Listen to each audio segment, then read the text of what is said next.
Willie D, y'all, back with another episode of information and instructions to help you navigate through this wild, crazy, beautiful world.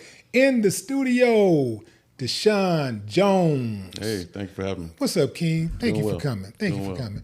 You know, it's been a long time coming because I've talked to your wife about having you on the show many different times, but you was always tied up, man.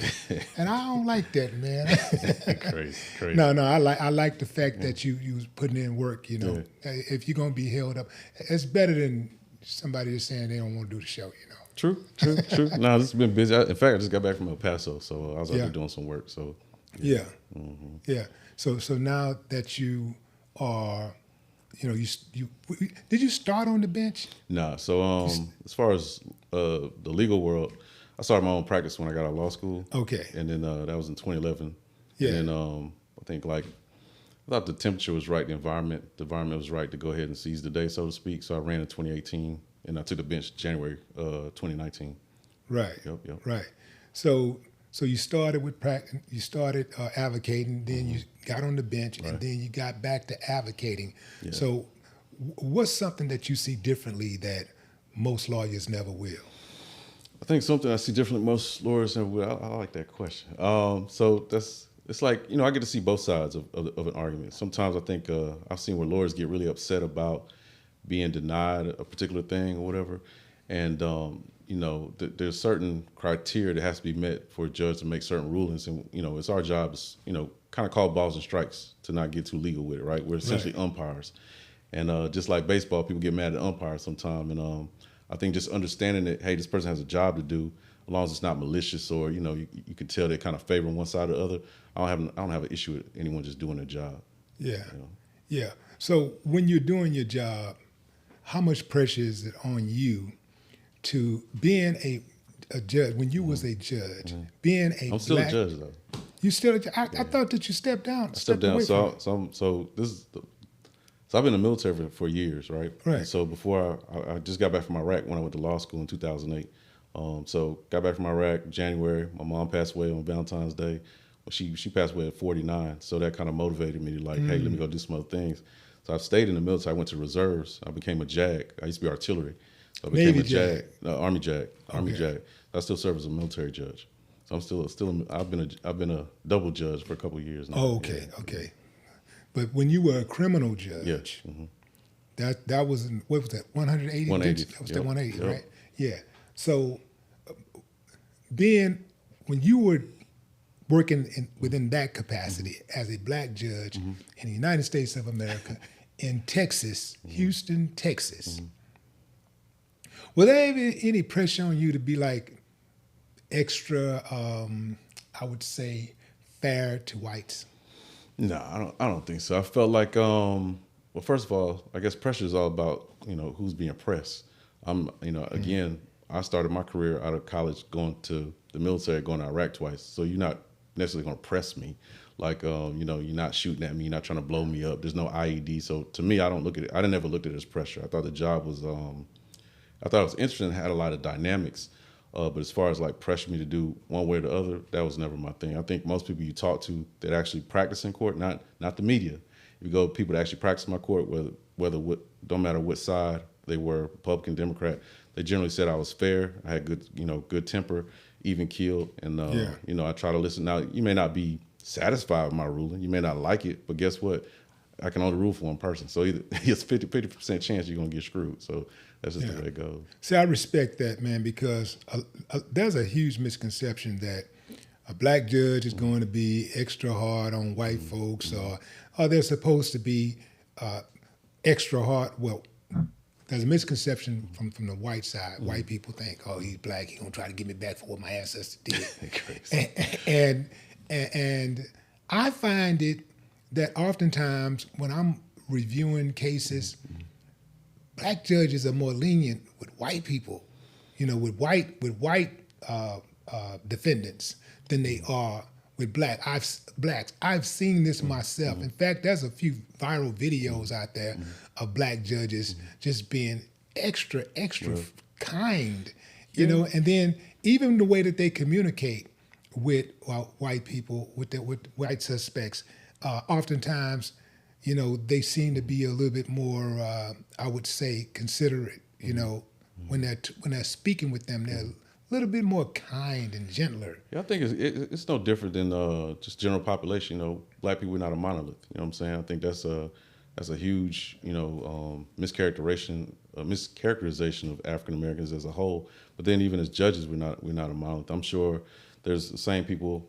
They're going to spotlight certain things, right? A lot of times people spotlight oddities or things, clickbait, what have you. So yeah, it always makes the news, the media. But there's, even here in Harris County, there's, I would say countless African American judges. I'm sure if you go to most of their courts, they're just down the middle. You always get outliers on both sides. That wasn't my thing. It was all about, hey, what are the rules? Let's follow the rules. Go back, make sure I'm following the elements, and then whatever the elements say, that's the way I go. I follow the law. Yeah. Have you ever followed the law, thought you did the right thing, and you made a wrong judgment on a defendant, and you wanted to take that back? Like, man, I think I got that wrong. No, I never felt like that. I've seen some times where I thought like we'd have a whole trial, and there was one time I saw a gentleman. They found him guilty. I didn't think they were gonna find him guilty, but when they found him guilty, everybody's kind of shocked. When you have to respect the ruling of the jury. But I think that's another thing that's at play, though. I think a lot of folks, when they watch TV, they think the judges are making all the rulings. Probably my wife said this when she was on here running for DA. The most powerful person in the criminal system is the jury. The jury, when you get to trial, before the trial, the DA. Right. The DA makes those decisions to accept the case, get rid of the case. Judge doesn't necessarily do that. I sign a dismissal, but they have to present the dismissal. And then when you make that decision, if you go to a jury trial, those 12 people, they make the decision. I put my hands up. All I do is give them the jury charge. They make the decision. So I think there's power there, but you're more of an umpire. You're not supposed to take an active role. Like there's a lot of folks in Texas try to say, we had activist judges when they see something they don't like, they try to suddenly call you activist. Well, ultimately, it's the jury making that decision. Mm-hmm.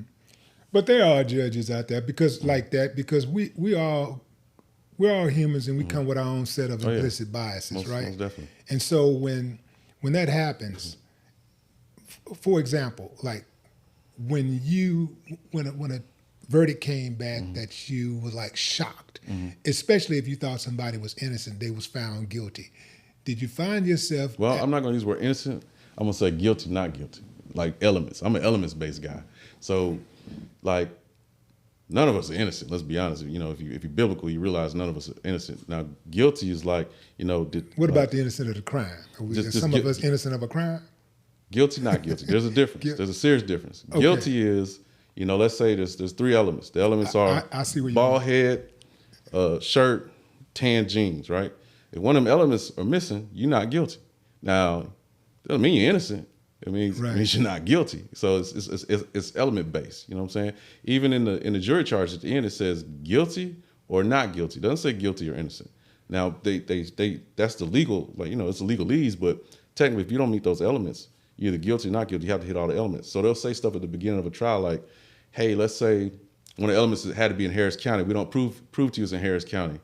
Would you still find the person guilty? And some people are like, yeah, I still find them guilty. They're like, but we haven't shown you the element. And they're like, those people, they have to get off the jury, right? Because they're showing they can't follow the law. So it's a difference technically between guilty and innocent. Yeah. But when they are found guilty, what makes a judge decide to give somebody 599 years? So I never gave anyone 599 years. So I don't know. What's the most time you ever gave somebody? It might be over 45 years. And what was the crime? Well, on that one, they actually negotiated that one between the state and defense. Someone had essentially chopped up a body, killed the person, chopped the body up. And they had an agreement, and I went with the state's recommendation. Oh, hell yeah. See, when somebody does something like that, man, that's a particular type of evil, man. We gotta get them out of here. It was a lot. It was a lot to the story. That's an uncivilized mutt. Yeah. She wound up getting 45 years. That's what I'll say. I won't get too far into that, but she wound up getting 45 years. The part about a woman chopped up a body? Yes, it was in the news. I guess there was some allegation about maybe some type of abuse, what have you. But she wound up getting 45 years. The thing that I was most concerned about, just as a father, was her daughter was I guess in a mix of present. I think she was young, like maybe under the age of 10, and I think she was in the apartment or wherever where it had happened, where the chopping had occurred. And I went off the record real quick just to ask, because I was curious, and I think, we do, she's a child, right? I'm like, what happened with the daughter? And, now you got someone going to foster care, things of that nature. But, yeah, I remember the 45 years. There might have been one more or less, but I do remember that one because it was so ghastly, so to speak. Yeah. I saw a case, well, not just saw, but I actually covered a story where this woman in Long Island was arrested because she was $2 short on her bus pass. Yeah, I saw that. Yeah. Man, what do you do when you get a case like that, a frivolous case, in my opinion, like that, where somebody is hauled off into your courtroom over $2, especially when you consider the context in which she was arrested? Yeah, I think there's a lot of options, like off ramps, as they would say, right? It could, and a lot of times the off ramp's gonna come with the DA. If you got a DA that's like, hey, I'm just gonna dismiss this. It's not, we're here trying to do murders, robberies, rapes, kidnappings. This is not worth the government's time. Does that make sense? So I think part of that is, the government, the administration. I saw that in the news as well, and taking it as true. Let's say it's true, because I'm not sure if that's exactly what happened, but $2, arrest someone for $2, it's like basically now you're punishing someone just for being poor or just not having money, which I think is wrong. And that's kind of what I ran on. I ran on the idea of we need to focus on violent crimes instead of, we have people who have mental health issues, we have people that just don't have money, and we have people that just don't have means. So we need to focus on the real criminals. A lot of that used to get misconstrued, like, oh, I'm a nice guy, this, that, and the third. No, why are we like, I was in felony court. I remember we used to get bicycle cases. Someone stole a bicycle. They stole a bicycle. I'm like, I didn't think I was coming to felony court to, look over everyone's bicycle. I'm not saying it's not a crime, right? But when you got a murder that's been sitting for like months or years, nothing's been done on it. But we talking about bicycles, and there's only so many resources. I think we should put the resources towards the more violent crimes with victims. So yeah, I did see that. I thought it was ridiculous, but that's something for their government to figure out. Their local government, I should say. Yeah. I see people all the time going extra hard on people who run into stores and grab merchandise and run out. I see those people going even harder on those type of people as opposed to government officials and these big time CEOs and stuff like that who steal money from these companies, these corporations. Some of these people beat taxpayers for billions of dollars. They milk taxpayers for hundreds of millions. But I don't see the same amount of outrage for white collar crime as I do for the so-called blue collar crime or low level crime. I agree with you. Why do you think that people have so much vitriol for low income people when they commit crimes as opposed to those who have means? I think it's two-part, and so I like what you said because I think one of the biggest things as far as criminal justice is harm analysis, right? Like, let's analyze the harm to the community buying through this crime. Like you're saying, these people are milking people for their money. I've seen the ones, you probably seen the ones that taking their retirements. They, done all this crazy stuff. That provoke people to commit suicide. Right. And they're causing a lot of harm, and they're getting treated one way. But then, like you said, someone's run out of the store with some clothes in their hand. And they're like, kill him. You need to shoot him. Yeah. And so I think part of it too is just most people in society they can't relate and have no concept of the thing that's being stole. Like, they don't understand like stocks and bonds and whatever this item is that's being taken, but they understand clothes. So I think it's also like relatability. Like, I can relate to someone that's stealing out of a store because that's the lifestyle environment I'm in, but I'm not in the lifestyle on a mega yacht because I stole people's pension. They don't understand that. So I think it's a relatability issue too. Like, it's the concepts, like, as someone has traveled, been around the world like yourself, that concept, it makes sense to you. A lot of people, just to be honest, they may have, might not even left one side of the city for the other, so they can't grasp that concept. So their harm analysis, they can address a harm analysis of something they can understand. But the billionaire guy on a yacht that's got helicopters stealing pensions. They don't understand that because they don't know nobody like that, and they don't have anything that's going to be stolen anyway. I think that's part of it, just a lack of understanding and relatability. That is an excellent answer. So you have the ability to see things from an objective standpoint. You know, a lot of people see things just one way. They think of something and say, "This is how I feel about it," and I have a conviction about it, and I'm sticking with it. Right. But you, on the other hand, and I guess that you would have to be that kind of way in order to become a judge. You have to be like that way to even be a lawyer. I don't think, and hopefully this is not shots fired, man down, but I don't think you have to be that way to be a judge. Plenty of judges. I respect many of them, but there's a couple I'm just like. Well, I guess you should be that way, yeah. Yeah, but I think a lot of it comes from like your upbringing. Like me, I was fortunate. For me, my dad was in the military, so I grew up in Germany most of my life. So I grew up like, as a young kid, I went to Auschwitz, Anne Frank's house. I'm in Spain, like getting these exposure. And then the military is composed of a bunch of different people. So when you have some folks that grew up just with, in a homogenous, type neighborhood, they grew up in that monolith. So they're not used to seeing African Americans. They're not used to seeing Asian people. They might treat them differently when they come before them. I grew up with a little bit of everybody.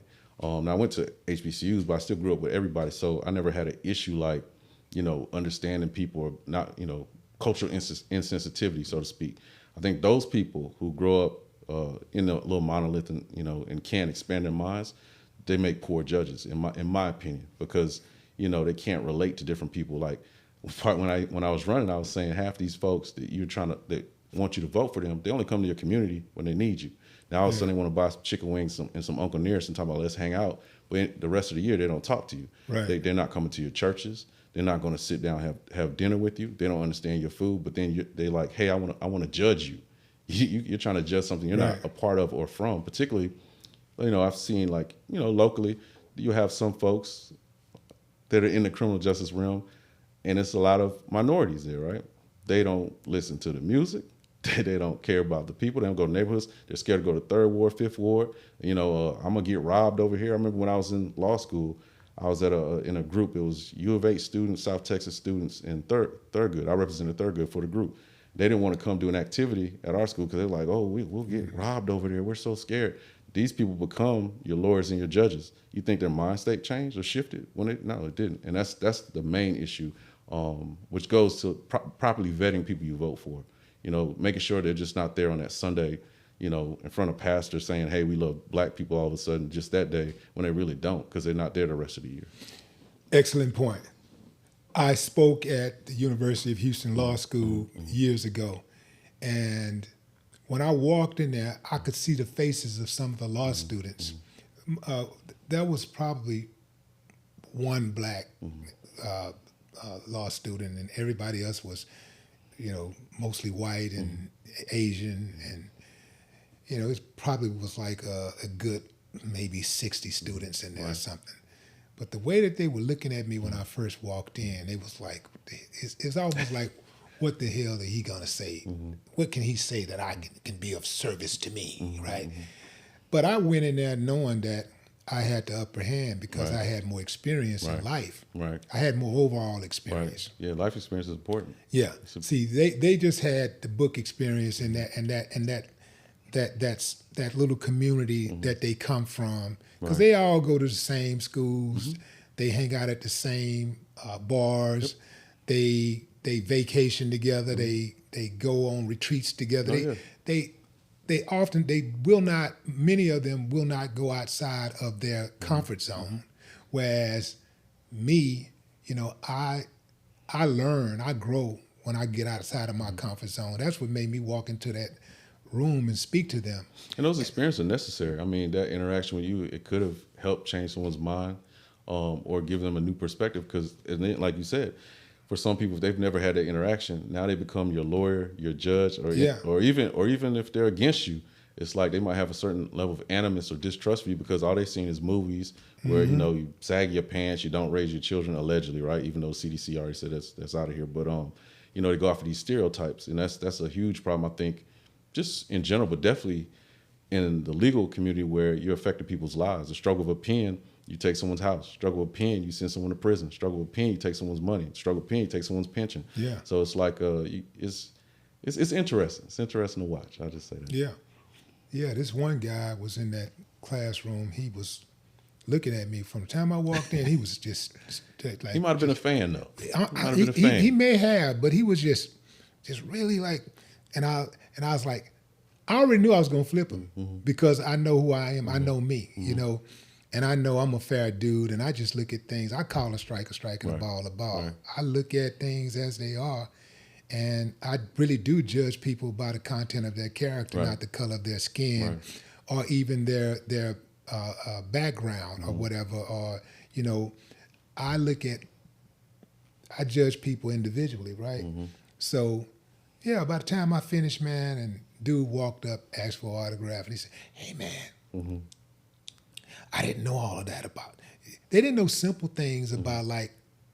You know, like simple things that was like foreign to them, like somebody struggling to put food on the table. Oh yeah, that Just goes, something that simple, like when you say we ate syrup sandwiches. Oh yeah. Oh my God! Sugar water, syrup sandwich. Yeah. You're an animal. Yeah. You know. That's part of the reason I ran. I remember I was sitting in a certain judge's court. I think it was like 2017, representing a young dude. I think he was like he lived over near Haverstock, and he showed up, you know, got himself in trouble, you know what I'm saying? But it was a misdemeanor, and he had on a white tee, and he had like and some jeans. So when I was growing up, I'm black. I was growing up, Jabos and white tee was cool. You know, you shine up, you know, get your little starch, stay flow, hit your little white tee, get the little, you know, nice and crispy, you know what I'm saying? And I ain't seen nothing wrong with it because of my experiences, right? The judge was like laying into this guy, but talking about you have on underwear. That was her perception. And at that moment, I'm sitting there like, you got these people sitting on these benches that have no idea of who they're dealing with or representing, have no cultural ideas of what's going on here. For him, in his mind, you know, he's not doing this to be disrespectful. He's not wearing underwear. He just has on a white tee, probably because that's what he can afford, because you can go down to the store and get some like 3 for $7 or something like that, you know? And that's part of the reason that I was like, you know, I think I need to run, because there was a disconnect between those folks that are on the bench back then and what you have now. And that disconnect can cause someone a lot of harm, because she's sitting there so offended by, you know, him probably dealing with aspects of poverty. He's not trying to be offensive. He came with what he had, you know.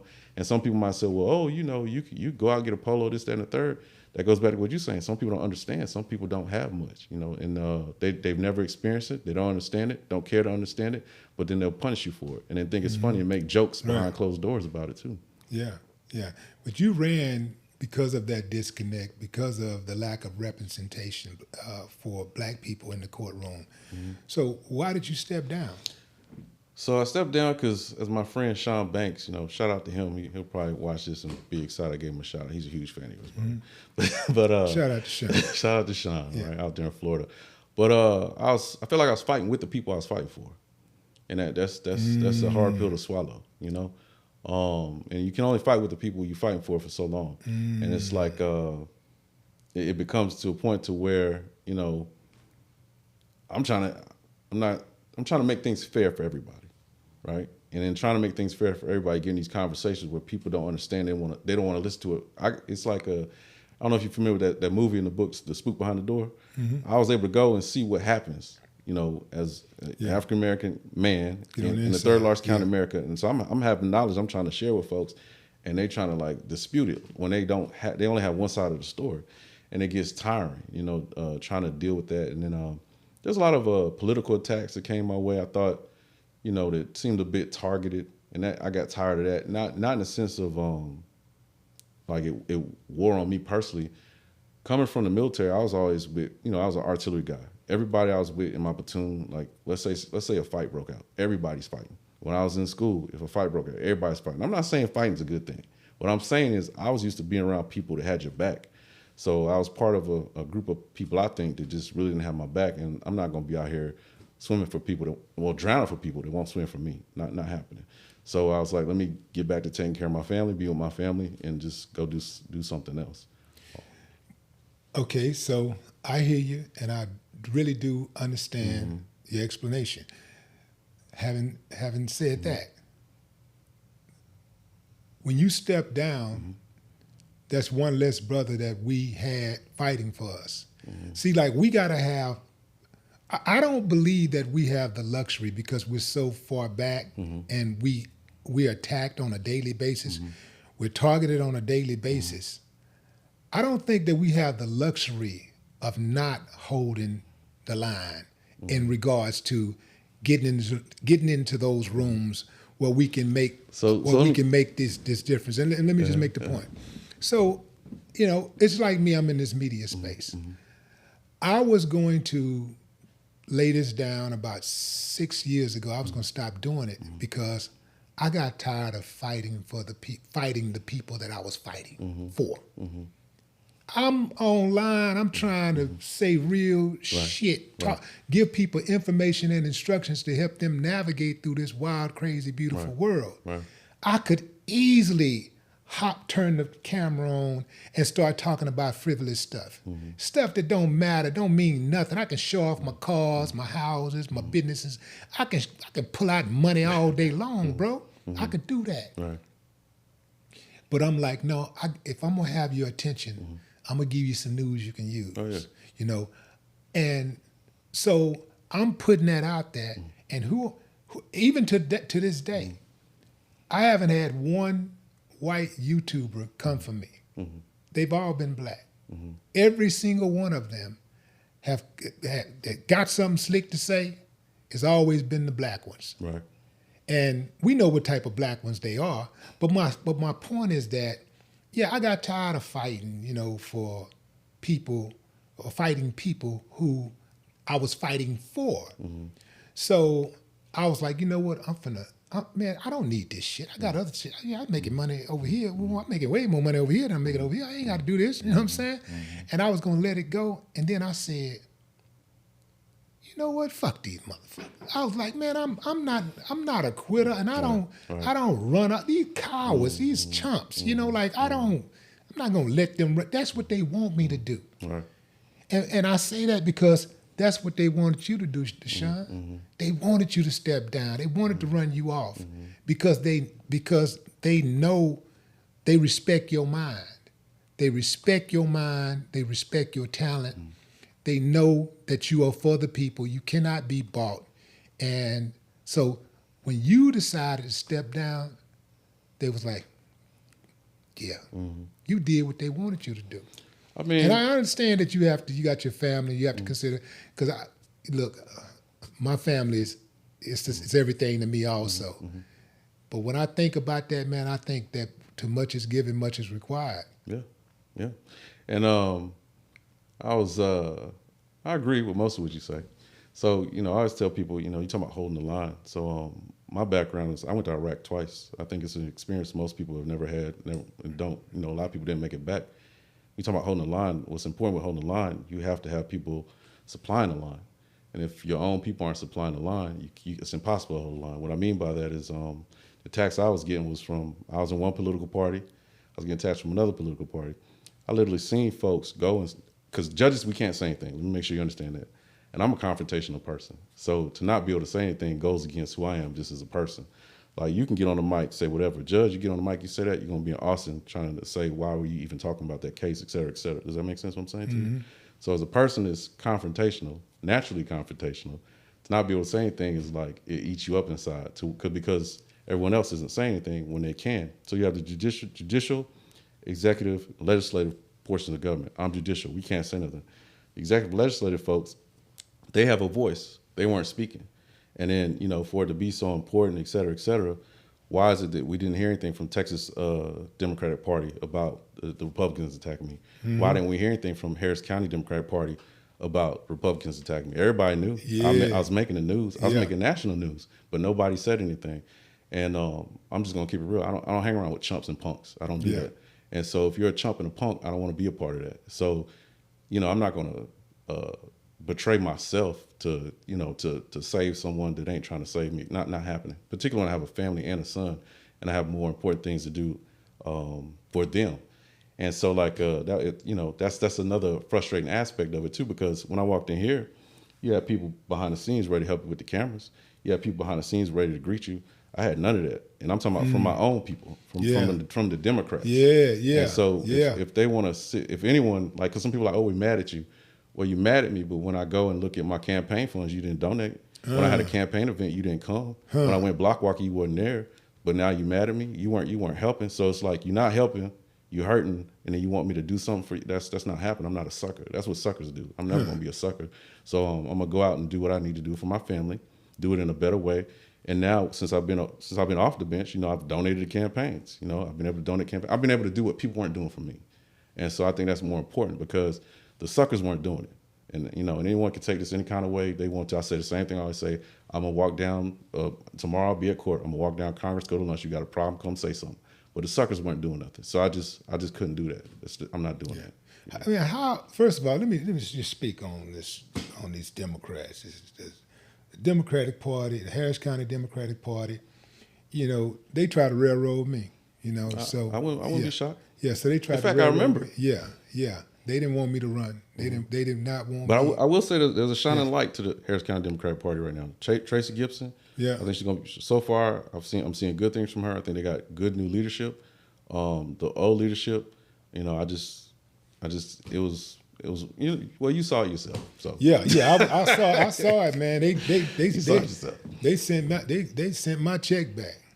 Right. Yeah, they straight up sent my check back. And so that's the thing. It's like you're saying when you say, hey, you have a duty, but people are thinking it's the opposite side that's really giving you problems. I'm having problems inside. And that's what pissed me off about the Democratic Party in Texas and in Harris County. And I also know that that's reflective of the Democratic parties throughout the United States. Right. They all get down like that.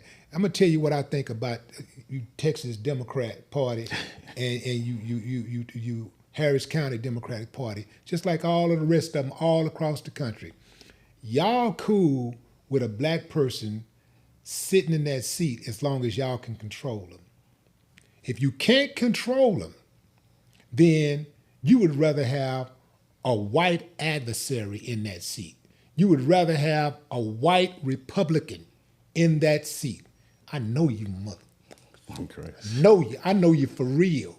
I know how you rock. That's why I don't respect them, bro, because they did a lot of judges dirty. Oh yeah. They did a lot of black judges dirty right here in Harris County. They did not have their backs. Right. And the thing was, people brought it to the attention. Hey, they're attacking certain judges, black judges.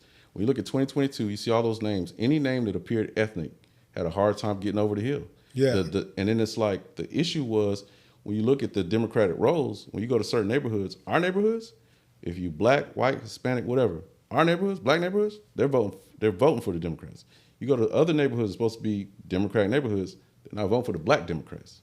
If the name was like a Malik, Renisha, Portia, DaSean, they vote for white Democrats and they voting for Hispanic Democrats.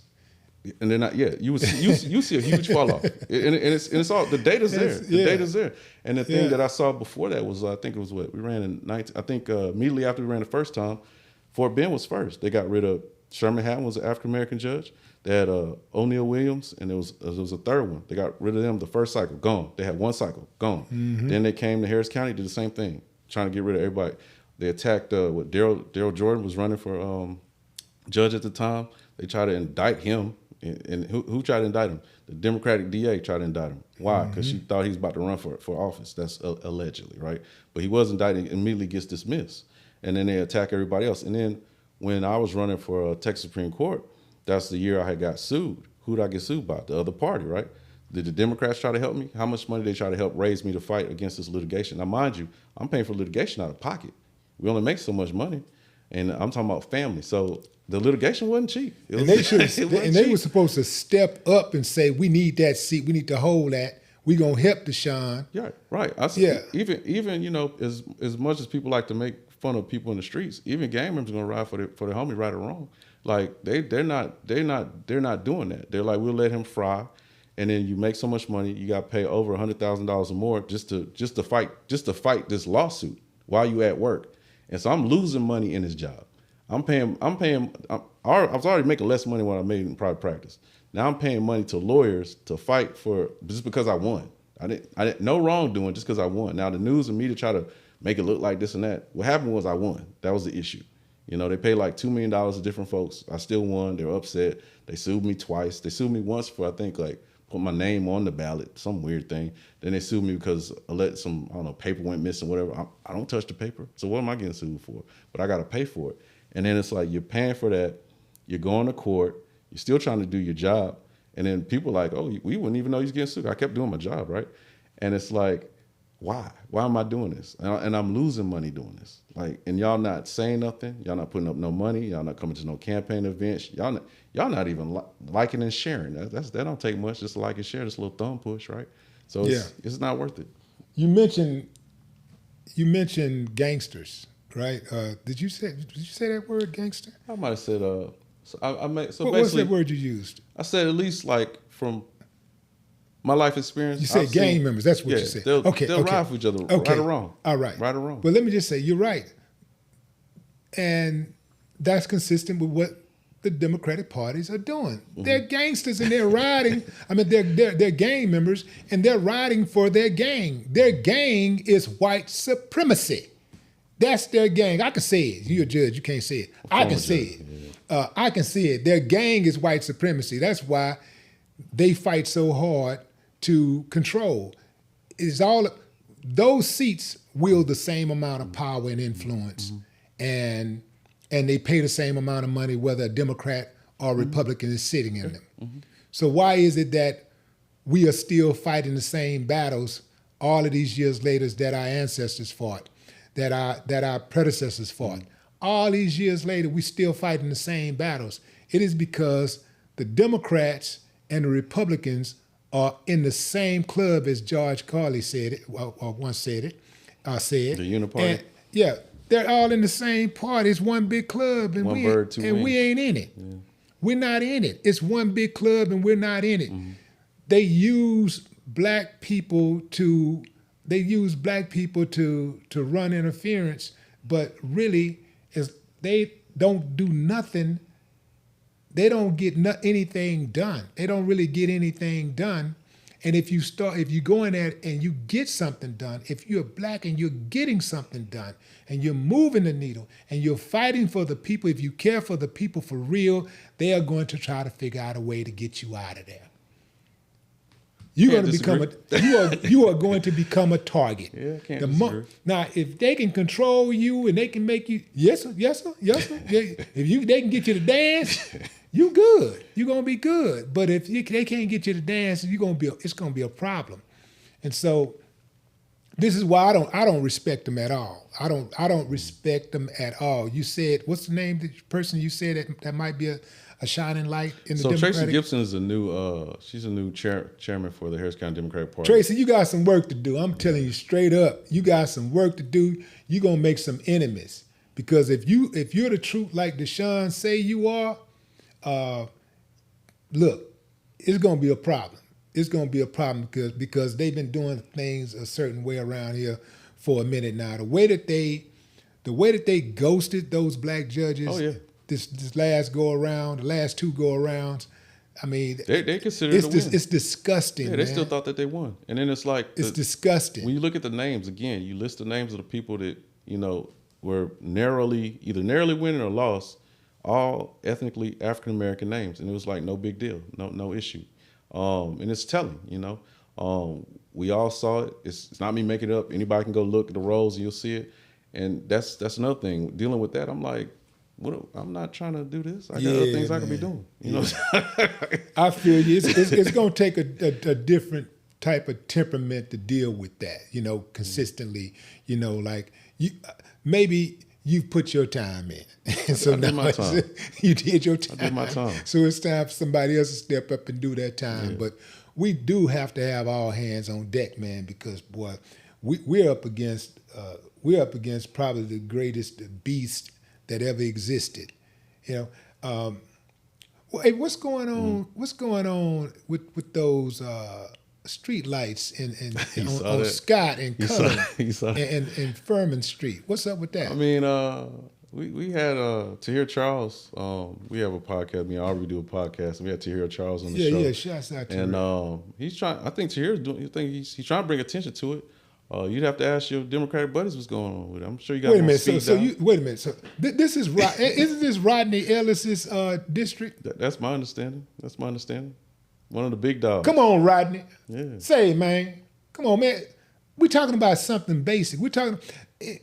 It's not just. This is not a case of wanting aesthetics, right? This is not about aesthetics. It's about this safety. is about safety. It's about elderly African American men and women. It's about safety. It's about being safe in your community. It's about being safe in the community, but it's also about being safe while you're on the street. So if you're walking the street or you're driving down the street, man, that's what the street lights are for, right? Come on, Rodney, man, what's up with that money, man? How much money did it take?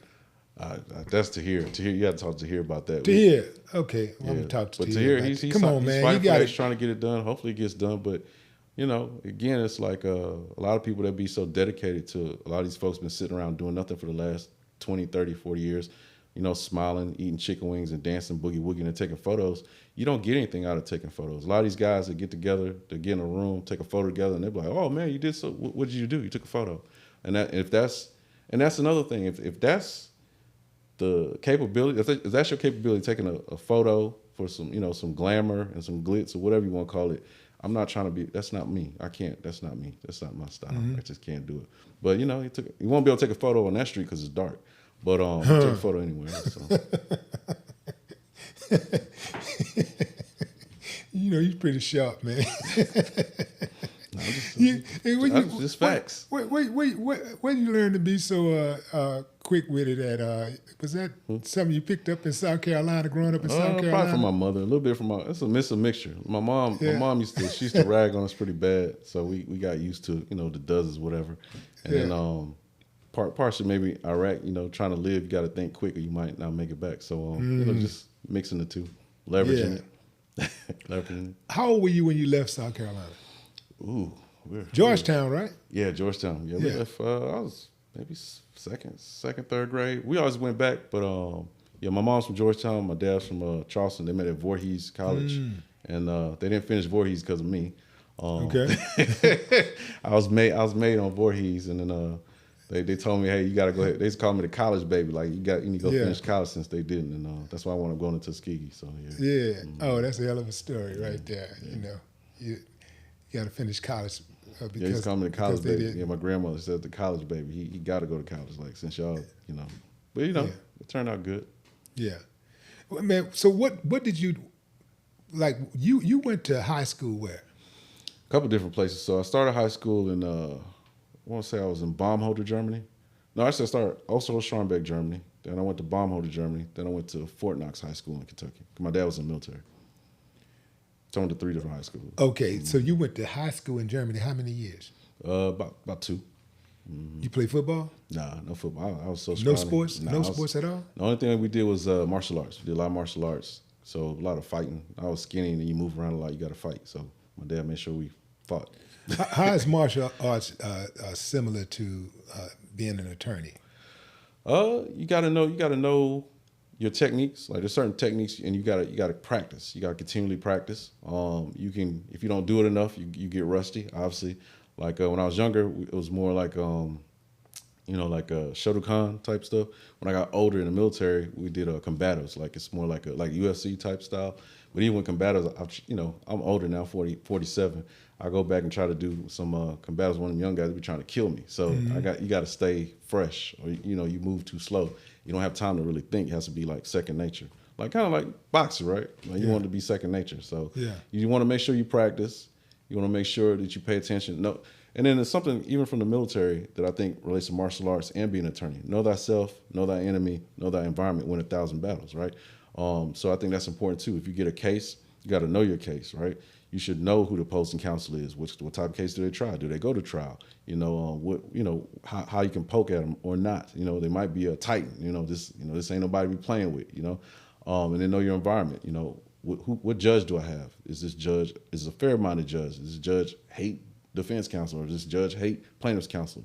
Just being aware of everything before you walk into the room, having my wife, she always says, you always know more about the room and people in the room, but you just don't ever allude to it. But that's just, that's how you win. Or try to win, Yeah, yeah. And you and your wife, y'all have this practice. How's the practice going? It's going well. So when I left practice, so basically what happened when she left the DA's office, and I said, hey, I still got inventory cases here. Would you mind, let's switch out, because a nice little inventory of cases here, it's a family decision, right? Because that's, how we bread and butter. So she left the DA's office, took over my practice. She's turned into her own thing, phenomenal. She's great at marketing, always doing a lot of great marketing. When I left in October, I went and worked at a firm for a little while, tried some cases. Then we started working together this January, actually. How's it going? Really well. I mean, she's got a lot of goodwill in the community. I got a lot of goodwill in the community. And what I mean by that is, like, I don't have to go out here and dance on a TikTok video to get clients. People send me clients because they trust me. They've known me. I've been in the community. Before I was, always donating to basketball. I'm actually in the neighborhoods. I'm actually donating. I'm actually with people. So I don't have to do a lot of, billboards and all that other stuff, which is a blessing.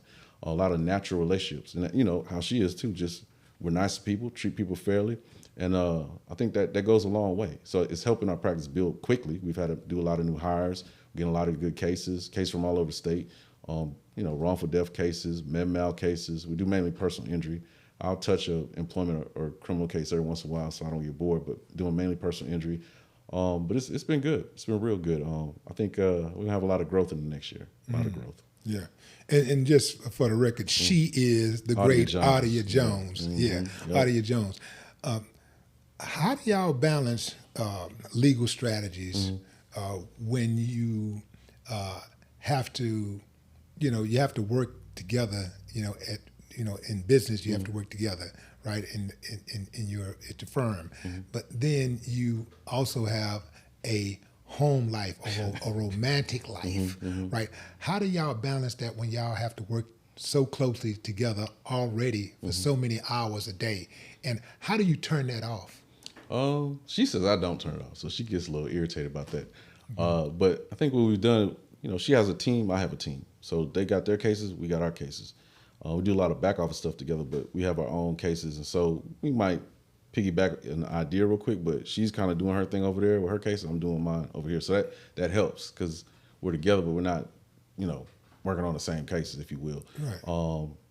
And then as far as like we've always been friends. We were friends first. Before anything else, we were always friends. So when I met her, we were buddies. Like it was never just let's just date. We were friends for like years, and so I think that kind of helps us stay on task of let's just make sure we're friends first. No matter what we do, let's make sure we're friends.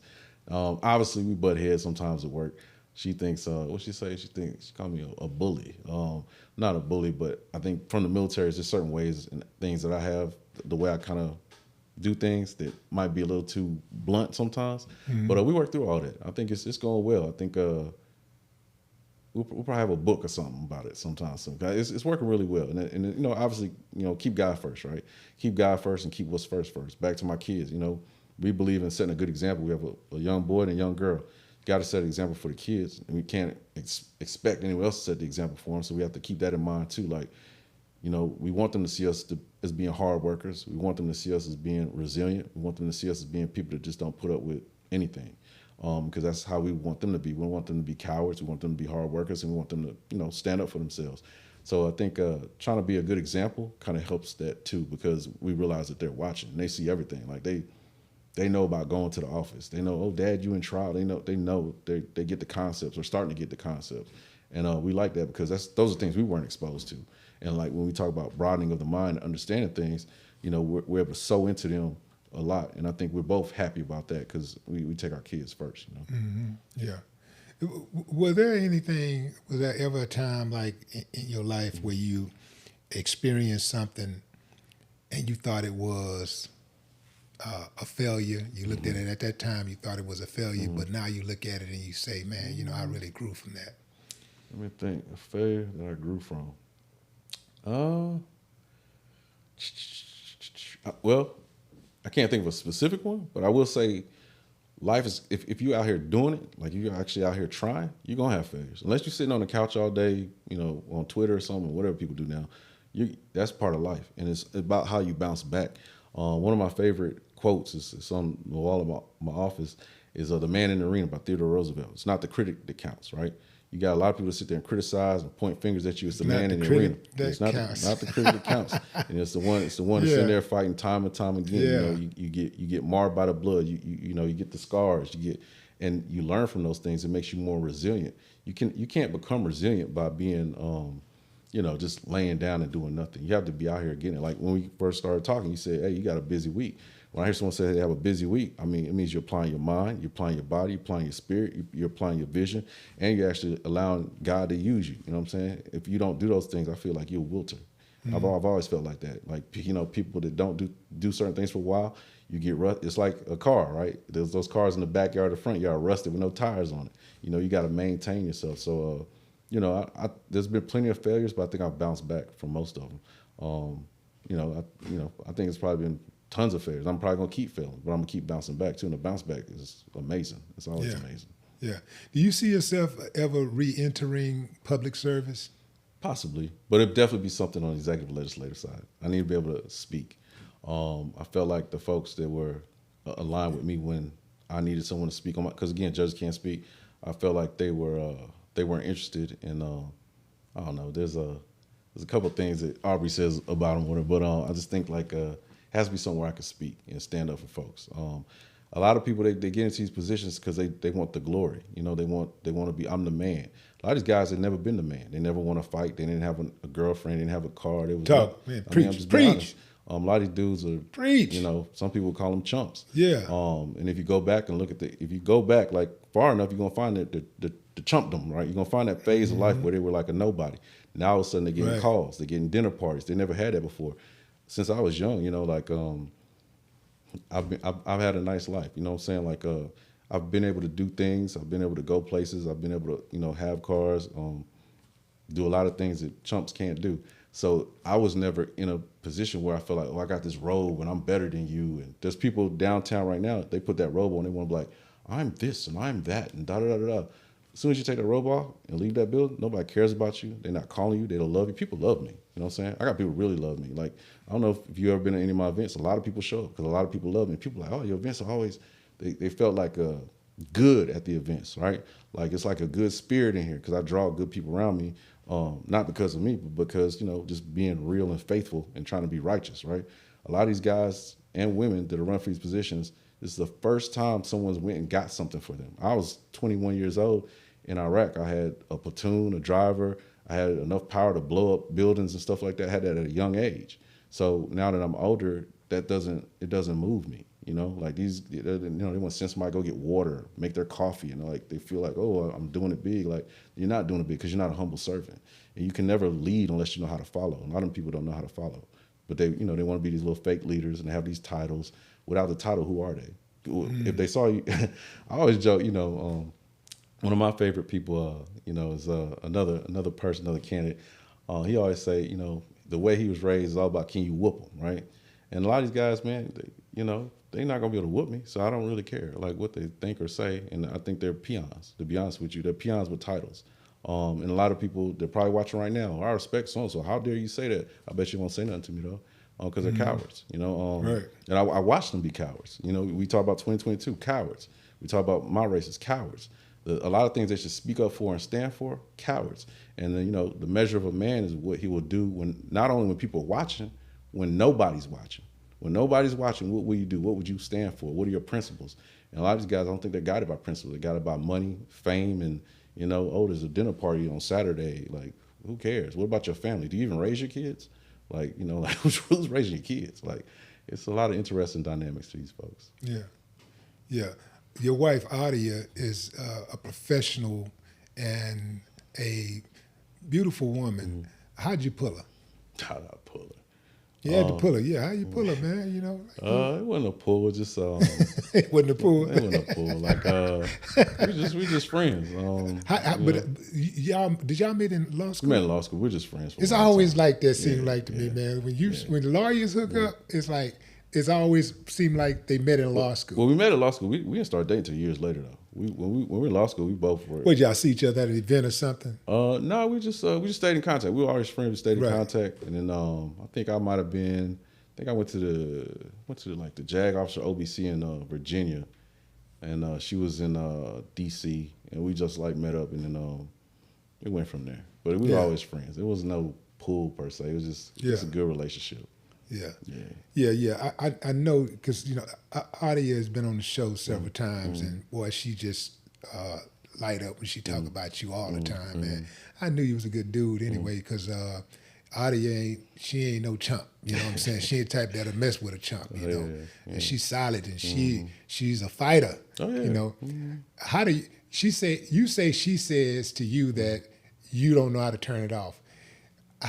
Does she turn it off? Can she turn it? Does she know how to turn it off? She thinks she does. She believes. I'm looking at the camera. She believes she does, but she doesn't. I mean, it's more so she just don't want to have a conversation at the time. But I don't think she turns it off. No. Yeah. No, she's always on go. Right. Always on go. And that's one thing I like watching too. Like, her